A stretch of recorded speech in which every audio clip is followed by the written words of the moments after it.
युग अभिमन्यु के सवाल का जवाब देते हुए कहता है, ऑर्गेनिक खेती का स्टार्टअप। अभिमन्यु अपना मुंह फाड़ते हुए कहता है, क्या कहा? खेती? खेती नहीं, ऑर्गेनिक खेती में अंतर है।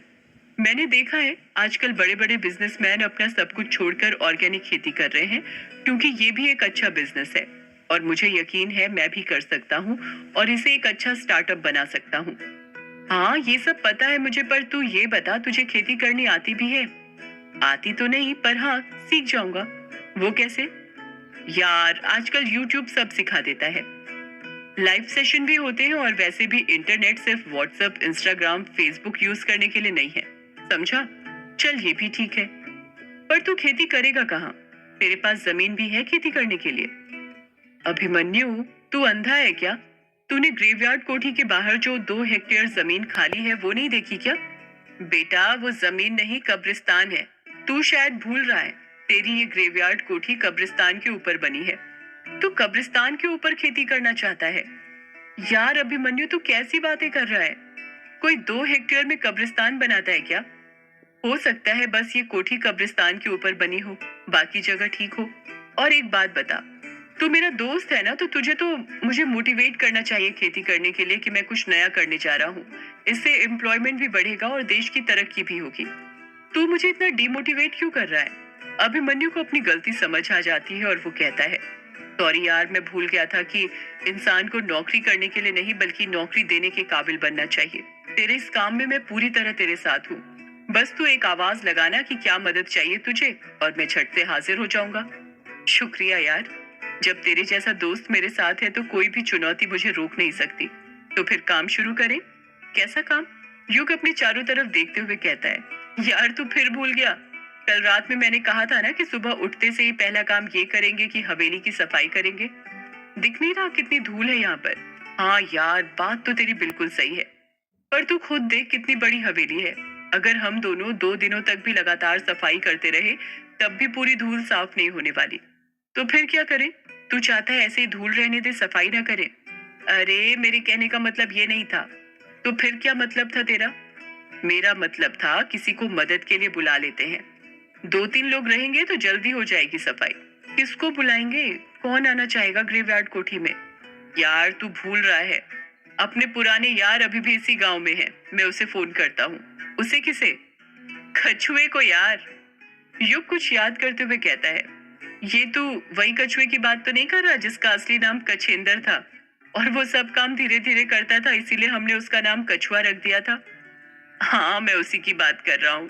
क्या ये अभी भी स्लो है बचपन की तरह? जब तू मिलेगा तो खुद देख लेना। इतना कहकर अभिमन्यु अपना मोबाइल निकालता है और कछुए को फोन करने लग जाता है। अभिमन्यु फोन पर बात करते हुए कहता है, हाँ कछुए, कहाँ पर है तू? फोन के अंदर से कछुए की आवाज आती है, वो अभिमन्यु, मैं किश्नोई नदी पर हूँ। तो सुबह सुबह किश्नोई नदी पर क्या कर रहा है? तेरे घर में शौचालय नहीं बनाया क्या जो सुबह सुबह हल्का होने नदी पर चला गया? यार अभिमन्यु देख, अभी ना मैं तेरे साथ मजाक करने के मूड में बिल्कुल नहीं हूँ। यार तेरा दिमाग सुबह सुबह इतना गर्म क्यों है? क्या हुआ? यार यहाँ पर किश्नोई नदी में एक बहुत बड़ा कांड हो गया है।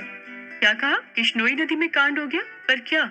यार तू खुद आकर देख ले, मेरी तो खुद समझ में नहीं आ रहा कि ये सब कैसे हो गया। इतना कहकर दूसरे साइड से फोन कट हो जाता है। अभिमन्यु बात करते हुए कहता है, हेलो? अरे हेलो, क्या हुआ ये तो बता दे।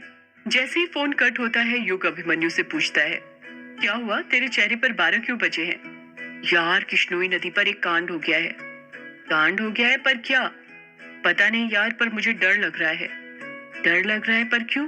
क्योंकि यार कल रात अपन दोनों ही किश्नोई नदी पर थे। कहीं हम दोनों के जाने के बाद यक्षिणी ने किसी को अपना शिकार तो नहीं बना लिया? युग अभिमन्यु पर चिढ़ते हुए कहता है, यार अभिमन्यु तू फिर शुरू हो गया। तेरी कहानी यक्षिणी पर ही शुरू और यक्षिणी पर ही खत्म क्यों होती है? ये भी तो हो सकता है कि नदी पर कुछ और हुआ हो। यार युग, तो फिर तू ही बता वहां पर क्या हुआ होगा। वो तो अब वहीं पर जाकर पता चलेगा। चल फिर। युग और अभिमन्यु किश्नोई नदी जाने के लिए निकलने लगते हैं। वो दोनों ग्रेवयार्ड कोठी के दरवाजे तक ही पहुंचे थे कि तभी अभिमन्यु की नजर दरवाजे के बगल में रखी 2 काली छतरी पर पड़ती है। अभिमन्यु युग से कहता है, एक काम कर युग, कि छतरी भी रख ले। छतरी? पर क्यों? मैंने खिड़की से बाहर देखा था, मौसम खुला हुआ है, मुझे नहीं लगता कि बारिश होगी। यार मैंने जितना कहा तू बस अभी उतना ही कर, कोई सवाल मत कर, समझा? हाँ ठीक है। अभिमन्यु के कहने पर युग छतरी पकड़ लेता है और वो दोनों किश्नोई नदी जाने के लिए निकल जाते हैं। जब वो दोनों किश्नोई नदी पर पहुंचते हैं तो देखते हैं कि नदी पर बहुत सारी भीड़ जमा थी। ऐसा लग रहा था कि सारे गांव के लोग वहीं पर इकट्ठे हो गए थे। भीड़ में अभिमन्यु कछुए को ढूंढने लग जाता है। अभिमन्यु अपना सिर खुजाते हुए कहता है, यार इतनी भीड़ में कछुए को कैसे ढूंढूं? एक तो उसकी छोटी सी हाइट, ऊपर से दुबला पतला, पता नहीं कहाँ पर फंसकर बैठा होगा इस भीड़ में।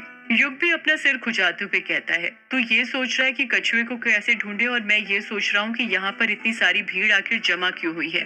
जितना मुझे लगता है गांव के मेले में भी इतनी सारी भीड़ जमा नहीं होती होगी। हाँ सही कहा, मैं भी जब से गांव में आया हूँ पहली बार इतने लोगों को एक साथ देख रहा हूँ। मेरी समझ में नहीं आ रहा कि यहाँ पर हो क्या रहा है। चल थोड़ा पास चलकर देखते हैं कि हुआ क्या है, शायद कुछ पता चल जाए। युग और अभिमन्यु भीड़ के अंदर घुसने लग जाते हैं। वो दोनों अभी एक दो कदम चले ही थे कि उन्हें कछुआ दिख जाता है। अभिमन्यु युग से कहता है, यार वो देख कछुआ। कहाँ पर यार? अभिमन्यु अपने राइट हैंड से सामने की ओर इशारा करते हुए कहता है, अरे वो देखना सामने। कहाँ यार, मुझे तो नहीं दिख रहा, तुझे कहाँ दिख गया? अभिमन्यु कछुए को आवाज लगाते हुए कहता है, कछुए, ओ कछुए। अभिमन्यु से करीब 20-25 कदम दूर पर ही एक दुबला पतला लड़का खड़ा हुआ था जो काली बनियान पहना हुआ था, रंग काला, छोटे छोटे बाल। वो लड़का अभिमन्यु को देख लेता है और धीरे धीरे कहता है, अरे अभिमन्यु तू आ गया? अभिमन्यु कछुए को बुलाते हुए कहता है, हाँ आ गया, जरा यहाँ पर तो आ। कछुआ धीरे धीरे भीड़ को हटाते हुए अभिमन्यु के पास जाने लगता है। कछुआ इतना धीरे चल रहा था कि उसको देखकर ऐसा लग रहा था कि वो करीब आधे घंटे में अभिमन्यु के पास पहुंचेगा। युग अपने सिर पर हाथ रखते हुए कहता है, यार ये तो अभी तक बचपन की तरह स्लो ही है। एक काम करते हैं, हम ही चलते हैं इसके पास, वरना ये तो कल तक यहाँ पर पहुंचेगा। हाँ चल। युग और अभिमन्यु कछुए के पास चले जाते हैं। कछुआ युग को घूरते हुए कहता है, ये किसे ले आया अपने साथ? ये कौन है? कछुए के सवाल का युग कुछ जवाब देता उसके पहले ही अभिमन्यु बोलता है, अरे इसको नहीं पहचाना? ये अपना युग है, अपने बचपन का दोस्त। भूल गया? यही तो तुझे टीचर से मार खाने से बचाता था। कछुआ कुछ याद करते हुए कहता है, अच्छा ये युग है, ये कब आया?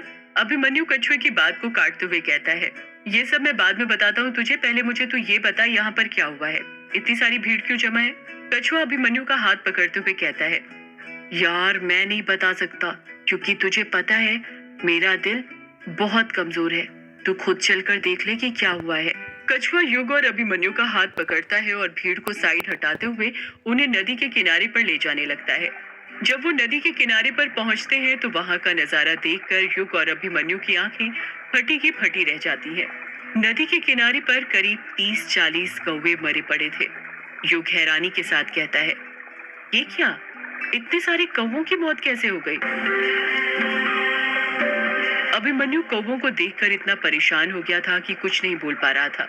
कछुआ मरे हुए कौवों को देखते हुए कहता है, वही तो युग, तुझे पता है कुछ सालों से हमारे गांव में एक भी कौवे नजर नहीं आ रहे थे, और आज दिखे भी तो वो भी इतने सारे, वो भी ऐसी हालत में मरे हुए। उन तीनों के पास कुछ आदमी खड़े हुए थे जो आपस में बातें कर रहे थे। पहला आदमी कहता है, उन्हीं आओ दे छिन, उसने संकेत करे कोच, मृत्यु के खेल शुरू भय कोच। दूसरा आदमी कहता है, तपाई सही हुनु, हुंज उन्हीं आओ दे छिन, ये मृत्यु के पहलो चिन्ह हुनु छुन। युग हैरानी के साथ कहता है, ये लोग आपस में क्या बात कर रहे हैं? अभिमन्यु युग के सवाल का जवाब देते हुए कहता है, ये लोग आपस में नेपाली में बात कर रहे हैं। तुझे तो पता है हमारे मेघालय में नेपाली, बंगाली, खासी, असमिया, सिलेहटी, बोडो, बियाट, टार और हजोंग भाषाएं बोली जाती हैं। युग अभिमन्यु पर चिढ़ते हुए कहता है, यार मैंने तुझसे मेघालय की भाषा का इतिहास नहीं पूछा, मैं ये जानना चाहता हूँ कि ये आदमी आपस में क्या बातें कर रहे हैं। तुझे पता है ना मुझे नेपाली नहीं आती। हाँ बता रहा हूँ, चिढ़ क्यों रहा है? ये लोग आपस में बातें कर रहे हैं कि वो आने वाली है, उसने संकेत दे दिया है, मौत का खेल शुरू हो गया है, ये मौत का पहला संकेत है। युग हैरानी के साथ कहता है, ये लोग किसकी बातें कर रहे हैं? कौन आने वाली है और उसने क्या संकेत दिया है? कछुआ धीरे से कहता है, यक्षिणी, युग यक्षिणी आने वाली है, ये उसी ने मौत का संकेत दिया है। युग कुछ रिएक्शन देता उससे पहले ही अभिमन्यु कुछ सोचते हुए कहता है, यार मुझे लग रहा है ये सब हमारे कारण हो रहा है। हमारे कारण? पर कैसे?